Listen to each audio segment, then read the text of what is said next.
Hi, everyone.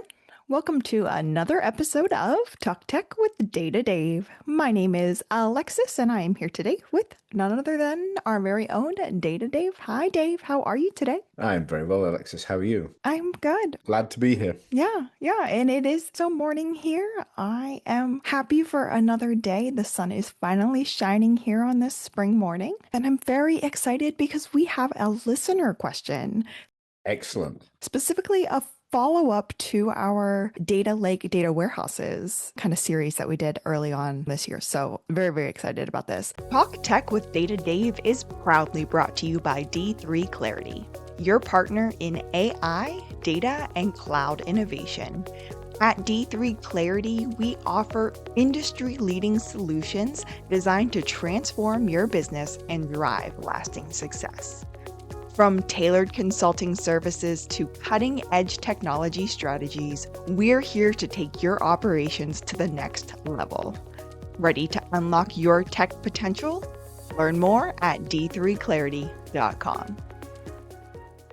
The question came from one of our listeners via your LinkedIn, Dave. And Okay. I've said it before, I'll say it again. Names are so important to me, and I don't want to get this incorrect. So, listener out there, I'm going to link your name in the post when we put it out there, but I don't want to say it incorrectly on the pod. So, I'm not going to say it here. But thanks for the question. Really appreciate it. So, Dave, here's the question. The listener said, really enjoyed your perspective on data lakes versus data warehouses, especially the idea that many teams don't have a data problem, they have a data understanding problem. I remember you said that, Dave. That was very clever. Curious to hear your thoughts on where AI initiatives break down from a data architecture standpoint today. That's an interesting question. That's a very loaded question from an AI perspective. The biggest breakdown, I'm going to break that up a little bit. The biggest breakdown I see from a data perspective in AI initiatives is a level of expectation. Okay. People expect magic and they can't necessarily get it. And to give you an example, we worked with a client a little while ago. They were a building materials manufacturer and they wanted to improve their path to market, improve their marketing, improve how they should do that. And what they were saying is the people who drive our product adoption in market are the architects who design buildings, Oh, yeah. Okay. That makes sense. right? Yeah. Yeah.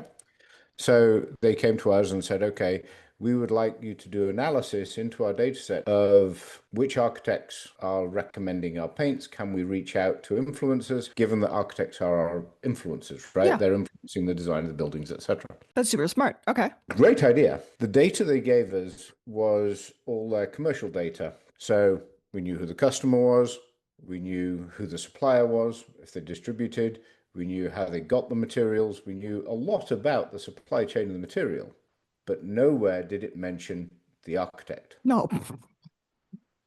right?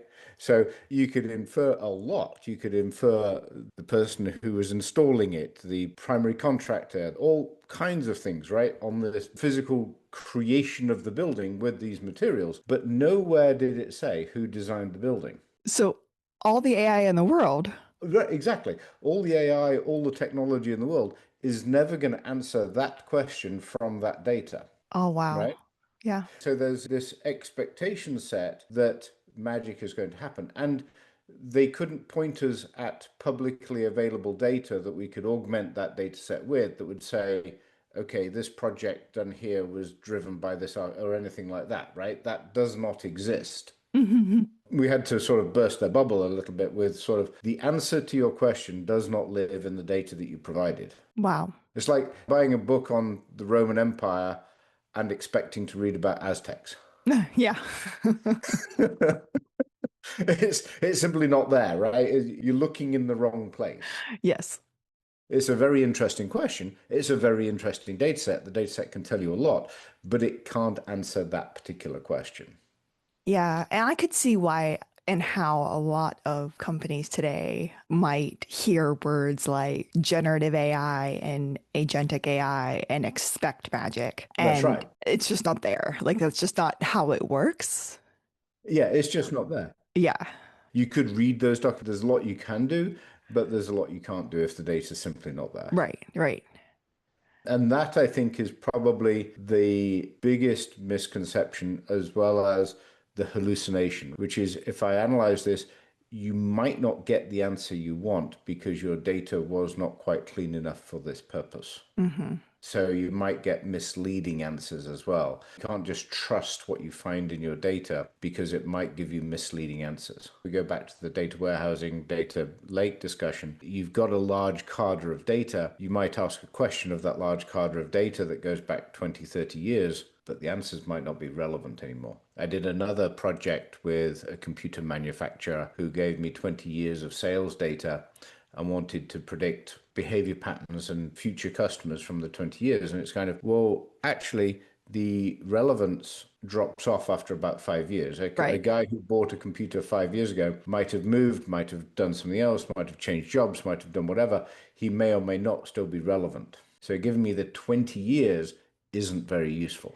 I was just in a webinar yesterday and they were talking about, I think it was AWS, and it was early on in the AI kind of boom, and AWS was using AI to analyze job applicants. And they were just kind of using the history of job applicants and the history of people that they hired and letting AI analyze applications. And the AI was basically showing the historical bias that the humans had always put into it. And the AI was showing that that had always been there. And it was Yes. adapting it because that was what the history was showing. And so Right. it was Exactly. there. And so, to your point, those are the things that I think you're going to see whenever you're It, putting in 20 years of data, whenever you're exactly. taking all of It, your history and putting it together. it's just going to extrapolate the trends that exist. Yeah. It's not going to reinvent unless you tell it to reinvent, unless you Right. guide it to do something else. So, to answer the question a little further, the time to hit results, even if the answer does exist in the data set, then there's an expectation that you'll find it right away. Hmm.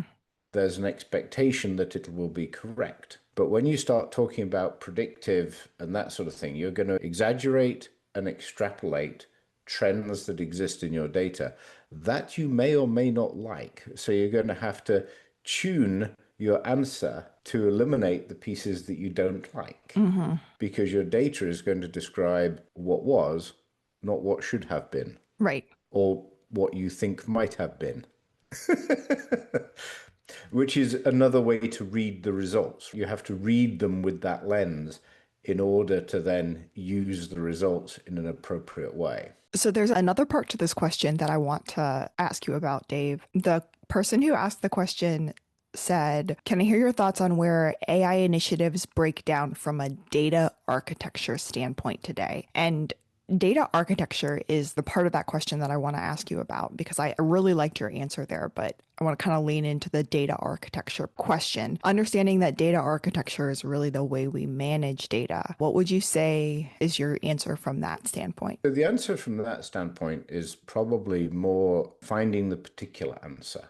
So we've talked in theory about the data science side of it, right? Which is, does the answer exist? Hmm. Can I use this data for the direction that I'm trying to go? Can I get something meaningful from it? The next question becomes, if I can get something meaningful from it, can I do it quickly enough, repeatably enough, and in a structured manner enough, and can I trust it? So this is where your data architecture starts to come in, which is, yes, we can find the result. Okay. Yes, we can find the architects. Are we always collecting architects? Have we got the architects indexed within our data sets? Have we got the artifacts, architects? Architects. So I'm going back to the building materials, right? The Oh, building okay, okay, material okay. manufacturer, right? So I'm going back to my example and saying, Oh, okay, oh, got you. okay, we've decided we do have architects, right? So we do have architects. Can we trust that data? Is it indexed? Hmm. How frequently do we collect it? Do we always collect it? What is the data governance on it not being there? How many false nulls do we have in that that says Mickey Mouse is the architect? Right. So even if we have the data, how good is the data for the purpose that we're putting it to? Hmm. And have we engineered the data in a way that these lines of influence or these paths through the data can be navigated efficiently and effectively? So even if we've got a field for architect, so there was an influencer on this building and it was this guy, is it Mickey Mouse? Right. Is it null? Is it Mickey Mouse? How do we put it together? Can we navigate it? How do we collect that data? Do we need to put governance on it, et cetera, to make sure this data that is often in an AI world, ancillary data rather than main business purpose data. So we're looking at sales data or delivery data, and then we're looking for influencers. Well, there was no governance on influencers at the time that data was collected. You can't retrofit it and say, who was the architect on that building that was put up 5 years ago? Well, you probably can, but that's probably a lot of work when you're looking at a large cadre of data. So have you got the right structures in your data to answer that question? And so if you start saying, okay, I'm going to do the data science that says, with the first part of the question, right, which is, can this data answer this question? And if so, how, and how would I use it? That's the sort of the data science exploration part of it. The next part of it is, if the answer is yes, how do I engineer the operationalization of getting that answer and using that answer? So how do I structure my data? Is my data clean enough? How do you follow these lines through that data? And how do I do it all day, every day, and put it in front of the person that needs it all day, every day? Do you think that helps answer the question? I think so. And what I took away from that is to temper your expectations for a moment Right. and then take your time looking for your answers. Exactly. There's a lot of work in this that people don't realize, right? You can ask the question, but do you get the answer? And these are pretty in-depth questions. I'm not decrying I asked ChatGPT or whatever AI engine you want to use to do some analysis on my Roman Empire, looking for Aztecs. Be cautious of the results and understand how you're going to use results. As an individual, you can temper that. Yeah, If you feed that into a business process or a business structure or into a point to make automated decisions, that's a different level of responsibility. correct. Yes, perfect. I love that answer, Dave. Well, listener, I hope that we hit the answer to your question here. If we didn't, please let me know. Send us an email, send Dave another message on LinkedIn, send me a message on LinkedIn. Let me know where we missed the mark, and we will happily address this question again, but I think we get it today. Other listeners out there, please send us more questions. You can always email us at talktech@d3clarity.com, or you can reach out to Dave or myself on LinkedIn. And Dave, it has been great podcasting with you today. Thank you. Always a pleasure, Alexis. Thanks, everyone out there. Till next time. Thank you. If you have a question for Data Dave, reach out to us at talktech@d3clarity.com. We'll be happy to answer your question in the podcast. Thanks. Talk Tech with Data Dave is proudly brought to you by D3 Clarity, your partner in AI, data, and cloud innovation. At D3 Clarity, we offer industry-leading solutions designed to transform your business and drive lasting success. From tailored consulting services to cutting-edge technology strategies, we're here to take your operations to the next level. Ready to unlock your tech potential? Learn more at d3clarity.com.